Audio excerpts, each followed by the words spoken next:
এখনো কমে কিনতে পারলাম না, আমরা তো এখনো আমাদের নিজেদের চাহিদা মেটাতে পারলাম না। তাইলে বাইরে এটা দেওয়াটা আমাদের চাহিদা তো মিটলো না। ইন্ডিয়া থেকে আমাদের বিদ্যুৎ আনতে হয়, ইন্ডিয়া থেকে আমাদের পেঁয়াজ আসে, রসুন আসে, যেটা না হইলে আমাদের মানে ব্যক্তি জীবন অসুবিধা হবে। এত কিছুর পরও সরকার দেশে মাছ রপ্তানি করছে। বিষয়টা হচ্ছে ইন্ডিয়া আমাদের প্রতিবেশী একটা দেশ, সুসম্পর্ক রক্ষা করতে অবশ্যই ইন্ডিয়ার সাথে আমাদের আমদানি রপ্তানির সম্পর্ক আছে, যেটা না হইলে আমাদের মানে ব্যক্তি জীবন অসুবিধা হবে। হ্যাঁ, তো সেই কারণে আমাদের দেশ থেকে আমরা যদি কিছু রপ্তানি করতে পারি, রপ্তানি আয়টা আমরা পাই। আমাদের দেশকে সর্বপ্রথম কথা হচ্ছে আমাদের মানুষের, সাধারণ মানুষের কষ্ট না দিয়ে, সাধারণ মানুষকে কষ্ট না দিয়ে যদি এটা আমাদের রাষ্ট্রের জন্য, সাধারণ মানুষের জন্য, এই দেশের গণতন্ত্রের জন্য এবং বন্ধুত্বপূর্ণ সম্পর্ক রক্ষা করার জন্য, যেটাকে bilateral relation to maintain the bilateral relation, আমি মনে করি এটা পাঠানো রাষ্ট্রীয়ভাবে হবে এবং সেইটা রাষ্ট্রীয়ভাবে যদি করা সেটা বিনিময় অবশ্যই আমরা পাবো। এটা নট এজ এ গিফট। আমার মতে আমি তো এখনো নিজে কিনতে পারলাম না, কমবে যেহেতু এত বছর বাইরে দিছে, এই বছর দিবে না, তো সেই হিসাবে আমরা কম পেতাম, কিন্তু আসলে তো কম পাচ্ছি না। এখন তো দাম দিবে 3000। হ্যাঁ, এখন দিবে, কিন্তু আমরা তো এখনো কমে কিনতে পারলাম না, আমরা তো এখনো আমাদের নিজেদের চাহিদা মেটাতে পারলাম না। তাইলে বাইরে এটা দেওয়াটা আমাদের চাহিদা তো মিটলো না।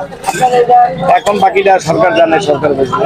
কেন হোক, আমরাও যাতে আমাদের ইয়েটা পাই, ন্যায্যটা পাই, বা আমরা আমাদের সামর্থ্যের ভিতর কিনতে পারি, এটাই আমাদের প্রত্যাশা, এটা আমরা চাই আর কি। না, এটা তো দেশের মানুষের চাহিদা না মিটাই তারা ভারতে বা বিদেশে পাঠাচ্ছে, এটা ঠিক না। আমাদের দেশের মানুষের চাহিদা পূরণের পরে, তারপরে তা যদি বেঁচে থাকে তাহলে তারা রপ্তানি করতে পারে, কিন্তু আমরাই তো খেতে পারছি না। বিগত 5 বছর যাবত তো আমরা তো ঠিক মতো ইলিশই খেতে পারছি না। আমি নিজেই গত বছর কোনো ইলিশই কিনি নাই, মানে মানে দাম বেশি থাকার কারণেই আমি ইলিশ কিনি নাই। এক এক প্রকার রাগ করেই বলা যায়, বা অভিমান থেকে, ক্ষোভ থেকে আমি ইলিশই কিনি নাই গত বছর। এবং এটা রিয়েলি খুবই দুঃখজনক যে এত কিছুর পরও সরকার বিদেশে মাছ রপ্তানি করছে, বিশেষ করে পাশের দেশ ভারতে। আর পয়লা বৈশাখের সময় তো আমরা ইলিশ খেতেই পারি না, ওই সময় তার দাম আরো বেশি থাকে। আর তাদের দুর্গাপূজা উপলক্ষে বাংলাদেশ থেকে ইলিশ পাঠায় দিচ্ছে উপহার হিসেবে, আর যেখানে আমাদের দেশের গরিব মানুষরা খেতে পাচ্ছে না। মধ্যবিত্তদের কথা তো বাদই দিলাম, মানে মধ্যবিত্ত গরিব তারাও খেতেই পাচ্ছে না। সরকারের এটা বিবেচনা করা উচিত যাতে সবাই ইলিশ খেতে পারে।